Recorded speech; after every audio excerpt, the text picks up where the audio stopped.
السلام علیکم ورحمۃ اللہ۔ سلطان محمود غزنوی اکثر رات کو بھیس بدل کر اپنی رعایا کے حال احوال سے باخبر رہتا اور ان کی تکالیف دور کرتا۔ ایک رات حسب عادت رعایا کا حال معلوم کرنے کے لیے بادشاہ سلامت بھیس بدل کر محل سے نکلے۔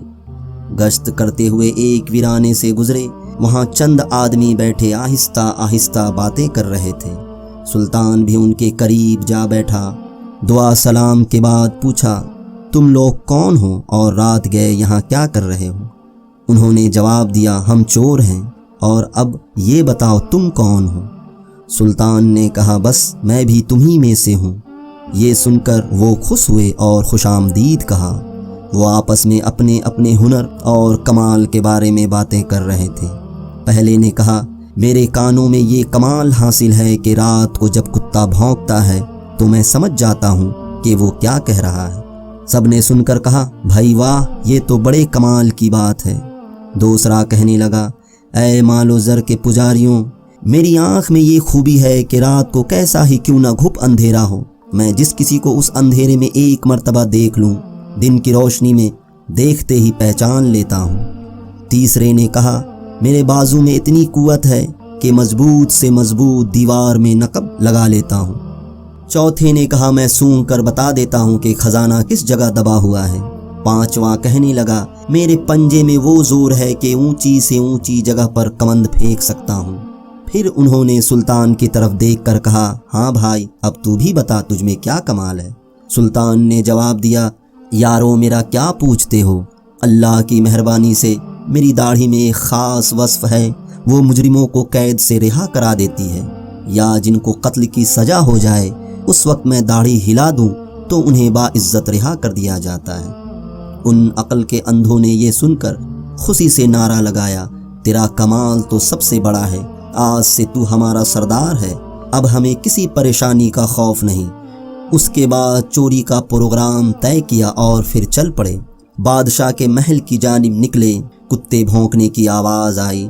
جو چور کتوں کی بولی سمجھنے کا دعویٰ کرتا تھا ہراساں ہو کر تبھی زبان میں بولا، غضب ہو گیا، یہ کتا کہہ رہا ہے کہ بادشاہ تمہارے دائیں بائیں ہی موجود ہے۔ یہ سن کر دوسرے چور ہنس پڑے اور بولے، ابے تجھے کیا ہو گیا ہے؟ بادشاہ کا یہاں کیا کام؟ وہ اس وقت محل میں اپنے آرام دہ بستر پر خراٹے لے رہا ہوگا۔ اتنے میں دوسرا چور نے کہا، دوستوں، شاہی خزانہ قریب ہی آ گیا ہے اور بس اب تم اپنے اپنے فن کا مظاہرہ کرو۔ کمند پھینکنے والے نے محل کی چھت پر کمند پھینکی، پھر وہ سب آہستہ آہستہ کمند کے ذریعہ محل کی چھت پر جا پہنچے، نقب لگائی اور اس کمرے میں ساتھیوں کو لے گئے جہاں شاہی خزانہ موجود تھا، جس کے جو ہاتھ لگا جی بھر کر سمیٹا۔ اشرفیاں، ہیرے، جواہر، سونے چاندی کے برتن وہاں سے نکال کر سارا سامان ایک محفوظ جگہ پر چھپا دیا اور خود اپنی جائے پناہ میں جا کر بیٹھ گئے۔ سلطان موقع پا کر وہاں سے کھسک آیا۔ دوسرے دن بادشاہ نے سپاہیوں کو اس جائے پناہ کا پتہ دے کر چوروں کی گرفتاری کا حکم دیا۔ سپاہی دوڑے گئے اور سب چوروں کو آنن فانن گرفتار کر لیا۔ جب انہیں بادشاہ کی عدالت میں پیش کیا گیا تو موت کے خوف سے چہرے زرد اور بدن خشک تنکے کی طرح کانپ رہے تھے۔ ان میں سے وہ آدمی جو رات کی تاریکی میں کسی کو دیکھ کر دن میں پہچان لینے کا دعویٰ کرتا تھا، اس کی نظر جو ہی سلطان کے چہرے پر پڑی تو اس نے ہاتھ باندھ کر عرض کی، ہم سب تو اپنا اپنا کمال دکھا چکے، ہم میں سے کسی کا فن ہماری جان بچانے کے کام نہ آیا۔ بے شک ہمارا ہر کمال بدبختی اور آفت ہی ڈھاتا رہا، یہاں تک کہ ہمارے ہاتھ اور پاؤں بندھ گئے، جلاد ہماری گردنیں اڑا دینے کے لیے کھڑا ہے، ہمارے ہنر ہمیں موت کے پنجے سے نہیں چھڑا سکتے۔